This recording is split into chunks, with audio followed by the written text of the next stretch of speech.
오늘 이야기 가운데 보면 베드로와 그리고 사도들에게 이 유대인들이 모여 있었던 유대인들이 이렇게 질문을 합니다. 우리가 어떻게 하면 되는데? 우리가 어찌해야 되는데? 여러분, 이 질문이 답이 없는 질문이 아니고 이 질문이 답이 있는 질문이었어요. 그리고 그 질문은 엄청난 선물을 가지고 왔어요. 왜 그랬을까? 그 말이죠. 그 질문이 갖는 뜻이 무엇이었길래 그 결과가 그렇게 나왔을까 하는 것이죠. 오늘 이야기의 배경은 여러분에게 여러 번 말씀을 드렸습니다. 오순절날 아침이에요. 유대인들이 지키는 절기 가운데 초여름에 지키는 오순절이라는 절기. 모세가 하나님 만나고 시내산에 올라가서 율법을 받았던 그날 오순절에 하나님의 거룩한 성령님이 마가다락방에 오셨어요. 모여있는 사람은 120명 정도였고 예루살렘 성전에는 많으면 200만 전후해서 모여있는 그런 날이었습니다. 그런데 120명이 모여있는 곳에 놀라운 일이 일어났어요. 하나님의 성령께서 오신 거예요. 한 사람만 그 성령을 체험한 것이 아니라 120명 각 사람 모두가 성령의 충만함을 받았어요. 견딜 수가 없어서 성령의 말하게 하심을 따라 말했어요. 하나님이 행하신 그 큰 일을 말했어요. 그랬더니 그 말을 들으면서 사람들이 오해하기 시작했어요. 저 사람들 세술에 취했구나. 그때 베드로가 답을 한 것이었어요. 베드로의 설교가 진행되었습니다. 그리고 소개 안 된 젊은 청년을 십자가에 못 박아 죽인 사람들이야. 여기 있는 사람들 가운데 한 사람도 예외 없이 그때 그렇게 예수님을 죽이자고 동의했던 공범들이잖아. 그 사람에게 한 번 더 기회가 주어졌으면 어땠을까? 빌라도가 뭐라 그랬습니까? 내가 아무리 생각해도 이 사람에게는 죄가 없다. 이 사람 놓아주자. 여러분, 그때 유대인들이 뭐라 그랬어요? 그때 여기 있었던 사람들이 뭐라 그랬어요? 아니요, 예수는 죽어야 합니다. 나사렛 예수는 죽어야 합니다. 그것도 십자가에 죽어야 합니다. 성전을 모독했습니다. 우리의 전통을 짓밟았습니다. 그 한 사람이 죽어서 우리의 전통이 지켜져야 합니다. 그 한 사람이 죽어서 우리의 자존심이 회복되어야 합니다. 여러분, 그렇게 여기 있었던 사람들은 50일 전에 예수님을 그렇게 죽였습니다. 그리고 그들은 자부심을 느꼈을 거예요. 우린 정말 마땅한 일을 했어. 하나님 앞에 좋은 일을 했어.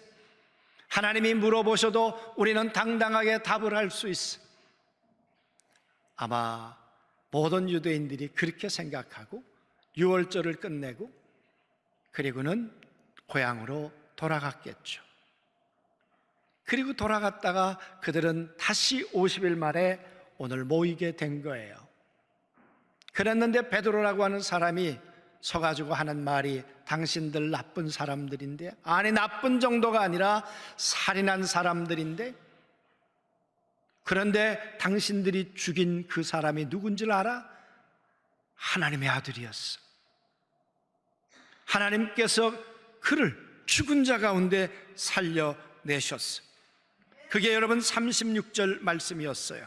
그런즉 이스라엘 온 집은 확실히 알지니 너희가 십자가에 못 박은 이 예수를 하나님이 주와 그리스도가 되게 하셨느니라. 너희는 죽였지만 하나님은 그를 살려내셨고, 너희는 무덤으로 그를 보냈지만 하나님은 무덤문을 여셨고, 너희들은 그들을 예수를 짓밟았지만 하나님은 그를 이 땅에 보내신 주 그리스도 메시아로 이 세상 가운데 우뚝 세웠어. 너희들 어떡할래?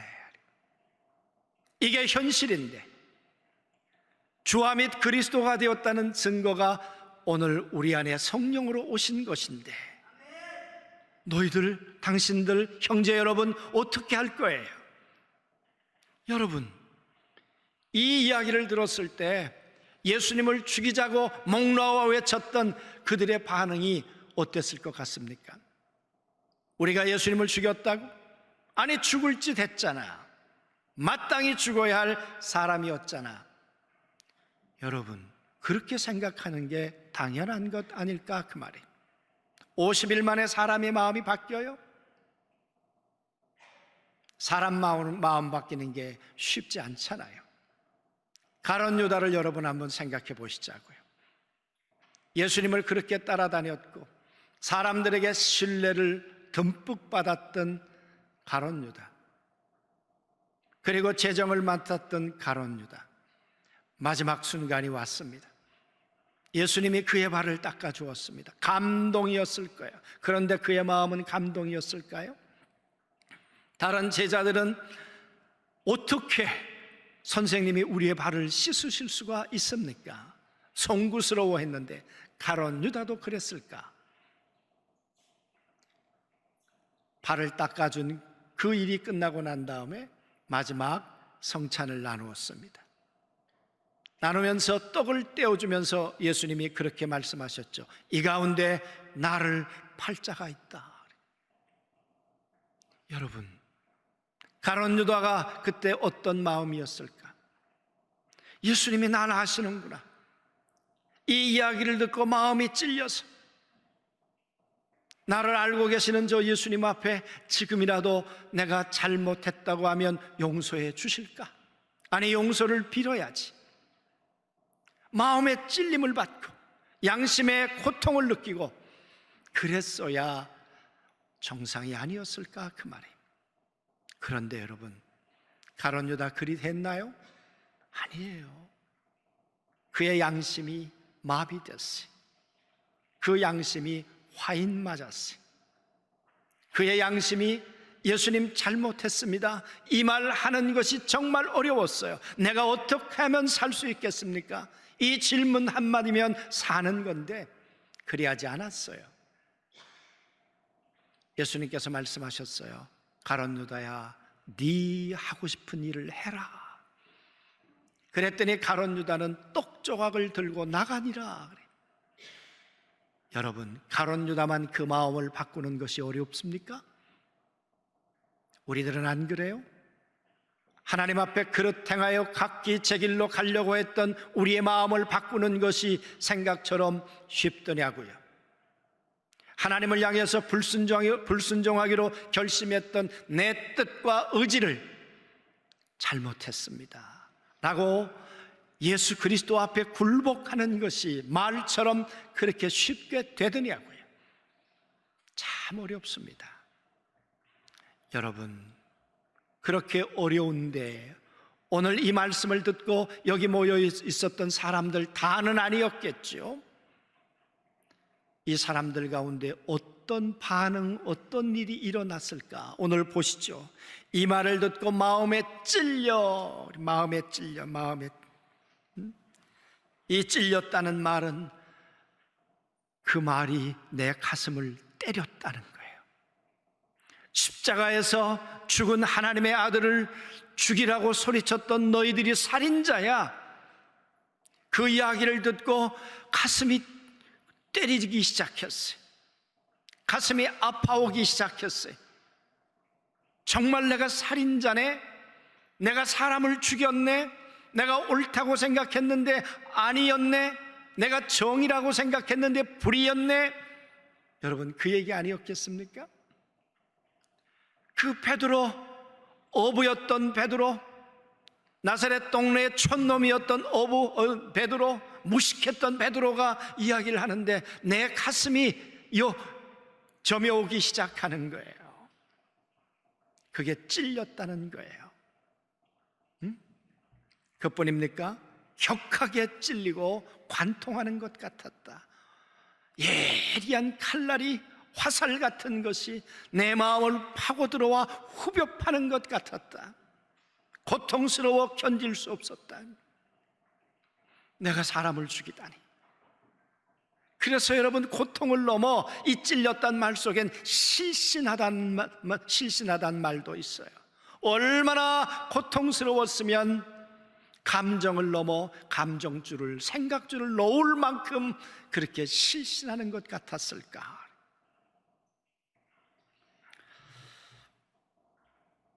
양심이 견딜 수 없었다는 거예요. 여러분, 참 요즘 우리 주변에서 많이 보는 뉴스 가운데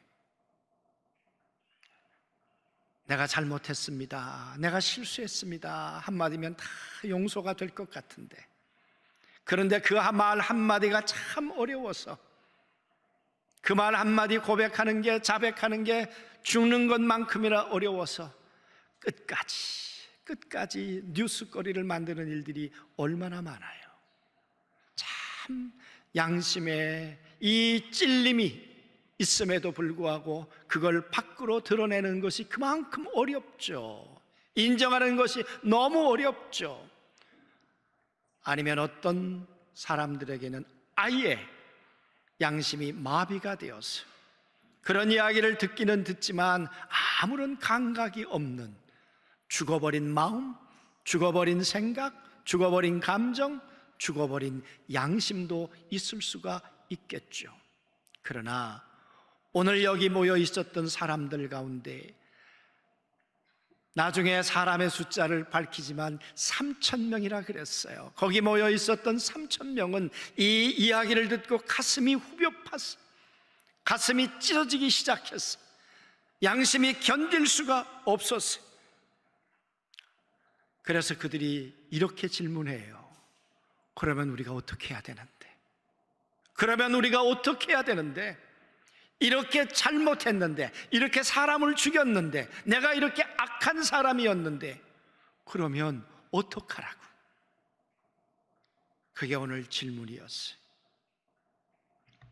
사랑하는 성도 여러분, 오늘 십자가 앞에서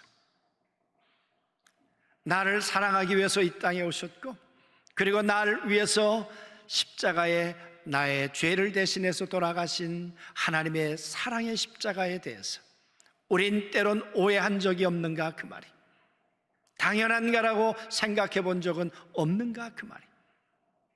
얼마 전에 젊은 친구가 부모님에 대해서 이런저런 불만이 있다 그래. 제가 그 얘기를 다 들으면서 그랬습니다. 네 얘기도 틀린 것은 아니다마는, 그러나 내가 볼 때 네가 받은 사랑도 은혜도 많지 않겠나? 네 부모가 이런저런 수고와 사랑을 하지 않았겠나? 그랬더니 그 친구 대답이, 부모는 다 그런 거죠. 그렇지 않는 부모가 어디 있습니까?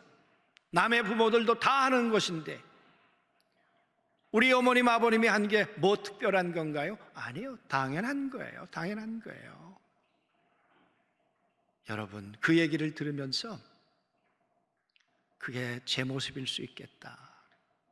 제 부모님에 대해서 받은 사랑도 당연하다고 느끼고, 하나님으로부터 받은 은혜도 당연하다고 느끼고, 예수 그리스도의 십자가의 은혜도 당연하다고 느끼고, 하나님이 실수하셨고 하나님이 만들어 놓으셨어. 하나님이 혹 실수하셨다면 하나님이 책임지셔야지. 그래서 십자가에 죽는 거 그게 뭘 어때서? 당연한 거지. 혹시 나는 그렇게 살고 있는 것은 아닌가? 그런데 아니, 그렇게 살고 있어요. 예수님 처음 만났을 때 십자가가 믿어지지 않아서 그렇게 고통스럽다가, 정말 저는 십자가가 믿어지지 않았어요. 십자가가 내 죄를 용서했다고 하는데요, 정말 믿어보려고 했었어요. 근데 안 믿어졌어요. 그런데 어느 날 십자가가 믿어지기 시작했어요. 여러분, 그 십자가가 믿어지고 그 십자가 앞에 통곡했던 날, 정말 가슴을 찢었던 날이 있었어요. 그런데 이제 생각해 보니까 당연한 듯 살고 있는 것 같아요. 너무 무뎌지고 울어본 적이, 통곡해 본 적이, 가슴 찢어 본 적이 너무 오래인 것 같고 남의 얘기가 아니구나. 사랑하는 성도 여러분, 혹 우리 십자가 앞에서 너무 무덤덤하게, 아니면 너무 당연하게 그렇게 살고 있는 것은 아닌가. 또다시 예수님을 십자가에 매달거나 십자가에 못 박고 살고 있는 우리의 모습은 아닌가, 그 말이에요. 그래서 우리에겐 질문이 없어요. 우리가 어떻게 하면 되는데요? 어떻게 하면 사는데요? 어떻게 하면 죄사함을 받는데요? 이런 질문 없이 우리는 하루하루를 살다가 우리의 마음이 점점 무뎌져 가는 것은 아닌가. 십자가 앞에서도 그렇고 하나님 앞에서도 그렇고. 제가 학교에 갔더니 교수님 한 분이 나오셔서 제게 그런 말씀을 하셨어요. 저희도 요즘 영상 예배를 드려요. 아, 그러시군요. 처음에는 영상 예배를 드릴 때 굉장히 긴장했었어요. 옷도 갖춰 입고, 그리고 하나님 앞에 예배 드려야지. 그러다가 어느 날 소파에 누워서 예배 드리기 시작했어요. 편안해지기 시작했어요. 예, 여러분, 그럴 수 있죠. 그러고 나서는 제가 한 달 동안 안 물어봤으니까 제가 가면 한번 물어볼게요. 요즘은 어떻게 하시는지. 여러분, 점점 십자가 앞에 하나님의 사랑에 대해서 예민해져 가야 되는데, 그런데 하나님의 사랑에 대해서 점점 무뎌져 가고 당연하다고 생각해 가면서 우리가 무덤덤해지고 있는 건 아닌가, 그 말이에요. 테레비 앞에 앉아 있는 것이 아니라 십자가 앞에 앉아 있어야 되는데, 십자가에서 흘리신 그리스도의 피가 뚝뚝 떨어지는 십자가 앞에 앉아 있어야 하는데, 그저 어느덧 액세서리가 돼버린 그저 나무 십자가 앞에, 죽어버린 나무 십자가 앞에, 감각 없는 나무 십자가 앞에 그냥 그렇게 우리가 앉아 있는 것은 아닌가, 그 말이에요. 오늘 적어도 3,000명은 그런 사람들이 아니었어요. 우리가 어떻게 하면 되는데요? 이 질문은 답이 있었어요. 여러분, 그 답이 뭡니까? 이렇게 말을 합니다. 너희가 회개하고. 이 회개하라는 말은 무슨 말입니까? 죄 때문에, 그의 죄 때문에 죽는다고 그렇게 생각했던 아우성을 이제는 통곡으로 바꾸어라, 그 말이에요. 그가 사람의 아들, 요셉의 아들이라고 생각했던 것을 이제 하나님의 아들로 바꾸라, 그 말이에요. 그가 무덤에서 인생의 마지막을 보냈을 거라고 생각하는 그 생각을 바꾸어서 하나님에 의해서 다시 살아났다고, 그가 지금 살아계신, 그래서 성령으로 우리와 함께 하실 수 있는 분이라고 내 생각을 바꾸라는 거예요. 그게 회개하라는 거예요. 회개하면 어떤 일이 벌어지는가? 예수 그리스도 이름으로 세례를 받는다는 거예요. 세례가 뭐예요? 내가 잘못 생각했던 것에 대해서 죽고 새로운 생각으로 살게 된다는 거예요. 사람의 아들에 대해서 죽고 하나님의 아들로 예수 그리스도를 만나 다시 살게 된다는 거예요. 십자가가 끝이 아니라 부활하신 예수 그리스도와 함께 이제는 성령으로 함께 살아가는 삶이 열려지게 된다는 거예요. 회개하면, 세례받고 새로운 출발, 우리의 실패와 이혼하고 새로운 성공과 우리는 성공을 향해 출발하게 되고, 우리는 죄와 이혼하고 이제는 하나님의 의로운 백성으로 새롭게 출발하는 이 세례, 이 세례 받는 자들에게 하나님이 주시는 선물이 있으세요. 그게 성령님이세요. 여러분, 사랑은 하나 되는 거예요. 사랑은 분리가 아니에요. 사랑은 사랑으로만 하나 되는 거예요. 사랑은 농도가 같아야 돼요. 사랑은 색깔이 같아야 돼요. 예수 그리스도는 피의 색깔로 우리에게 사랑한다고 십자가에 피 흘려 우리를 사랑하는데, 우리는 먹물을 가지고 사랑한다고 하면 되겠습니까? 아니에요. 우리도 피 같은 색깔로 우리는 그리스도의 사랑을 향해 가야 돼요. 사랑은 모조품으로 이루어지지 않아요. 사랑은 이벤트 가지고도 되지 않아요. 사랑은 사랑으로만 가능해요. 주님께서 우리를 향해 사랑으로 십자가를 지셨다면 우리도 그 주님 앞에 다가가기 위해서 마음의 찔림으로, 통곡으로, 고통으로 십자가의 그 아픔을 들고 가야 그 사랑의 끝은 성령으로 하나됨의 열매가 될 줄로 믿습니다. 세례받고 그 주님이 우리에게 주시는 게 뭐예요? 당신 자신을 우리 가운데 주시겠다는 거예요. 하나님의 거룩한 성령이 임했다는 것은 천지를 지으신 그분, 십자가에 죽고 부활하신 그분이 이제는 영으로 우리 가운데 내주하셔서 함께 살아주시겠다는 거예요. 사랑하는 성도 여러분, 오늘 여기 모여있는 3,000명은 그냥 3,000명이 아니라 가슴을 찢은 3,000명, 회개한 3,000명, 세례하고 새롭게 출발한 3,000명, 그리고 성령을 선물로 받은 3,000명이에요. 저는 우리 안중교회가 이 과정을 통해 성령의 선물을 받은 하나님의 백성들이 날마다 늘어날 수 있게 되기를 원합니다. 얼마나 감격이에요. 어떻게 이런 일이 벌어져요? 사람의 능력으로 되지 않아요. 오직 하나님의 거룩한 성령으로 가능할 줄로 믿습니다. 그렇게 십자가를 믿어보려고 했지만 안 믿어졌던 제게 성령님의 은혜로 믿어지고 오늘도 더 깊이 십자가의 은혜가 믿어지는 것은 나의 지혜가 아니고 하나님의 거룩한 은혜로 그렇게 되는 줄로 믿습니다. 저만이 그럴까요? 아니에요.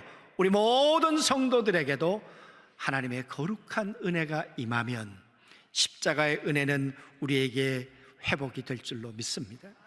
십자가는 신비로운 것이어서 십자가의 은혜를 깨닫고 내가 찔린 만큼 회복이 되고요, 내가 십자가의 은혜를 깨닫고 잘못했다고 자백하는 만큼 용서의 선물을 받게 되고요, 십자가의 사랑을 고통으로 내가 잘못했다고 느낄 때 그것은 우리에게 평안으로 다가올 줄로 믿습니다. 내가 찔림을 받고 어찌할꼬 양심의 고통을 가지고 죽게 나가면 성령님은 우리에게 양심의 자유함을 선물로 주실 줄로 믿습니다. 당연하다고 여겼던 이 죄를 자백하고 주님 앞에 어찌할꼬 통회하고 나가면 주님은 우리에게 은혜 위에 은혜를 선물로 주실 줄로 믿습니다. 오늘 우리의 믿음의 모습들을 한번 질문을 던져봤으면 좋겠어요. 우리 이렇게 믿어도 될까? 이렇게 신앙생활해도 될까? 십자가의 은혜를 이렇게 받아도 될까? 아니야, 이렇게 하면 안 되겠지. 어찌할꼬 이 질문을 던지고 나가면 하나님은 선물로, 하나님은 은총으로 우리를 부욕해 하실 줄로 믿습니다. 우리 모든 성도들이 이런 한없는 은혜의 풍성함에 잠기는 또 한 주간이 되실 수 있게 되길 주의 이름으로 축원합니다.